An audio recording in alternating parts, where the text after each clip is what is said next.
Bueno, hablaba hace un momento de que era necesario analizar un ciclo económico. Bueno, pues este es un ejemplo de ciclo económico.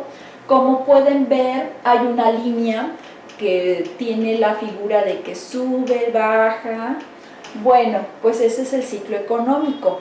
¿Y cómo se mide un ciclo económico? Bueno, pues se pone ahí el valor del Producto Interno Bruto y se analiza incluso el per cápita también, cómo va oscilando. Y dice aquí que cuando estamos en auge, ¿qué significa estar en auge?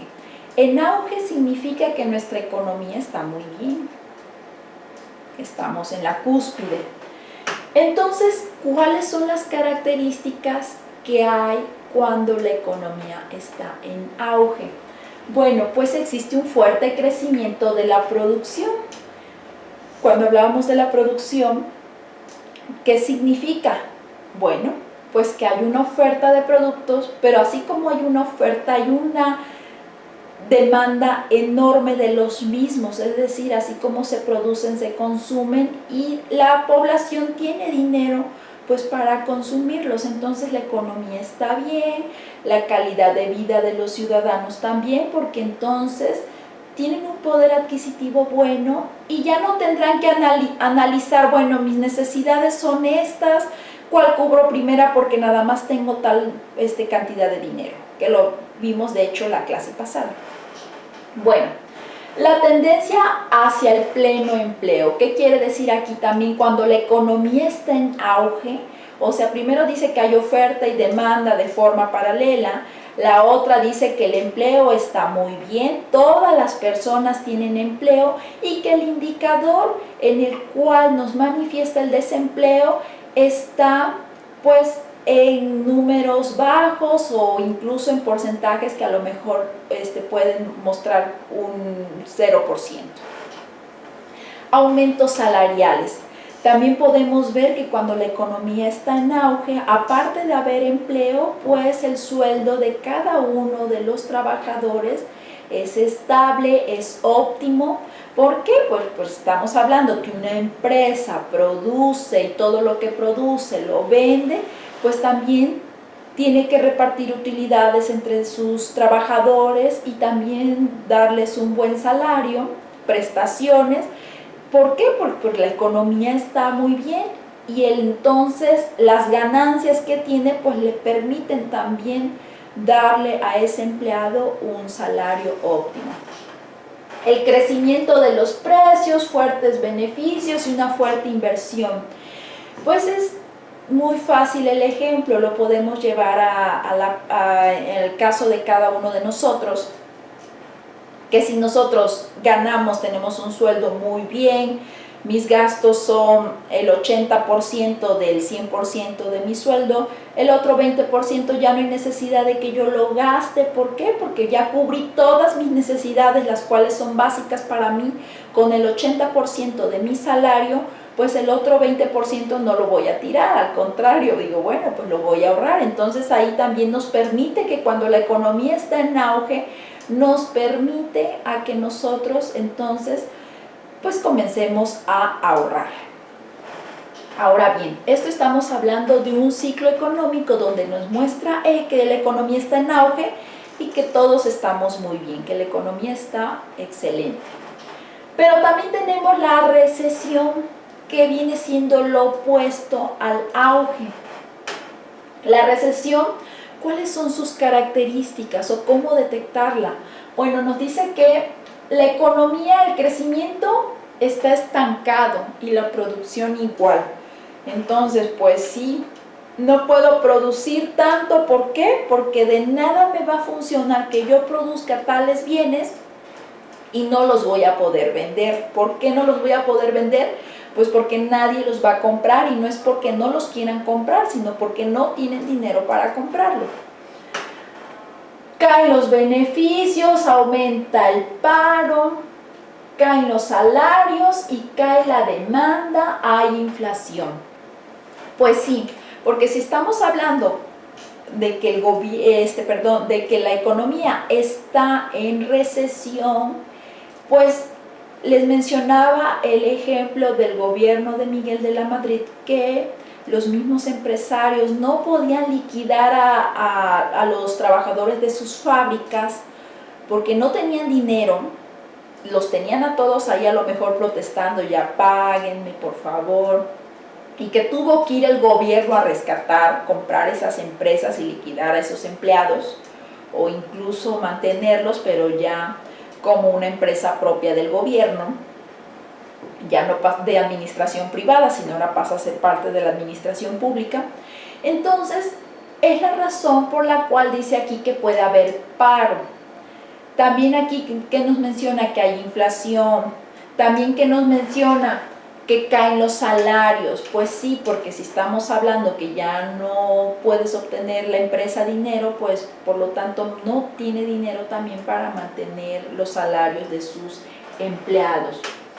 Y pues caen los beneficios, porque si yo como empresario te podía yo dar ciertos beneficios a ti como trabajador, pero debido a que pues ya lo que produzco no se vende, pues ya no puedo seguir solventando esos beneficios de los cuales tú tenías. Entonces ahí podemos ver ejemplos de una recesión. Y pues qué mejor que todos los países estuviéramos en el ciclo económico, en el apartado donde es el auge, que ahí estuviéramos todo. Eso sería lo ideal, o ese sería el sueño de cada país. Pero cuando estamos en recesión, también podemos hablar la crisis. ¿Qué es una crisis? Dice, ¿cuáles son sus características de la crisis? La crisis dice que la producción caen los beneficios, las empresas cierran, aumentan el paro, caen los salarios, cae la demanda, no hay inversión, tienen que emitir deuda pública y privada, y podemos ver también altos índices de inflación.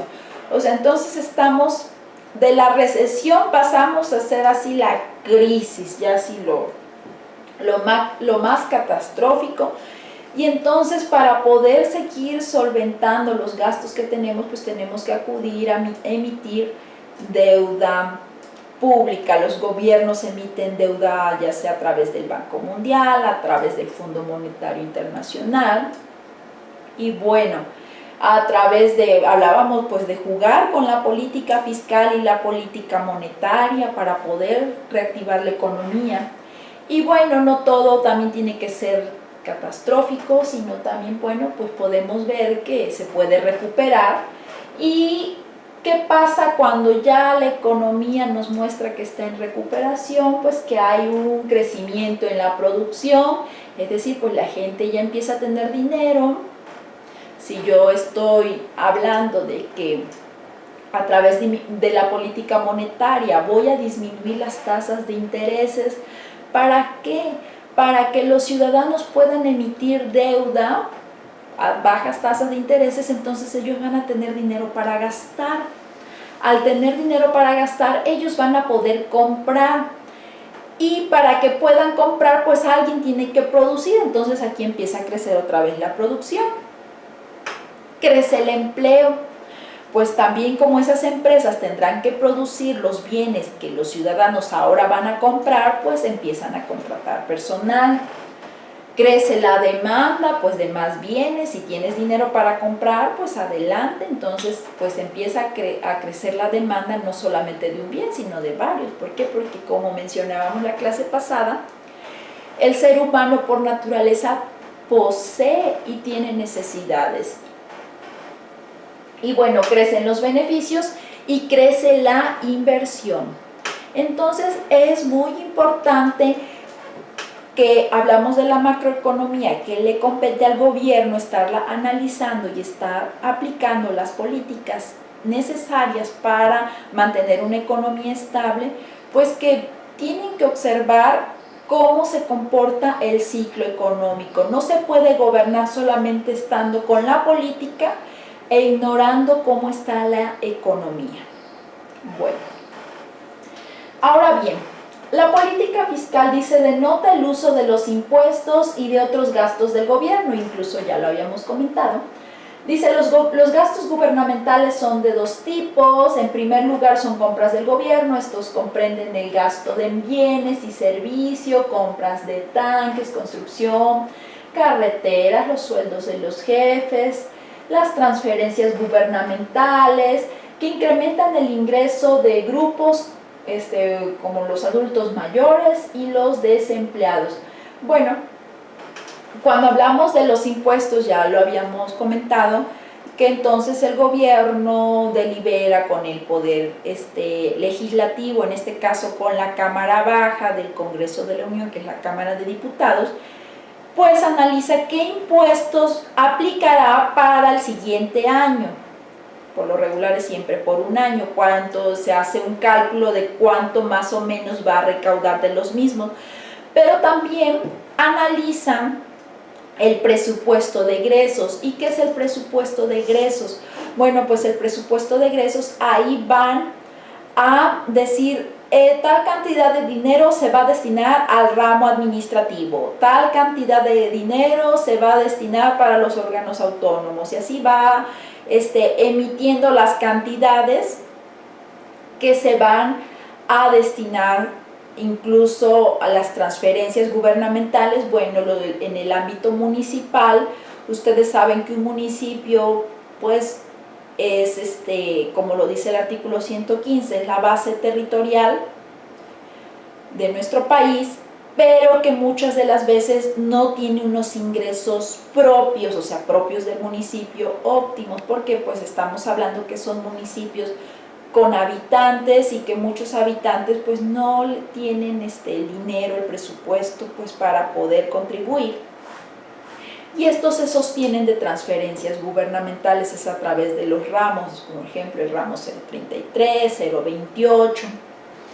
Entonces, sí administran su hacienda, pero como señalaba, bueno, pues hace que los ingresos sean raquíticos. Entonces, por lo regular siempre se sostienen de las transferencias que realiza el gobierno federal al municipio.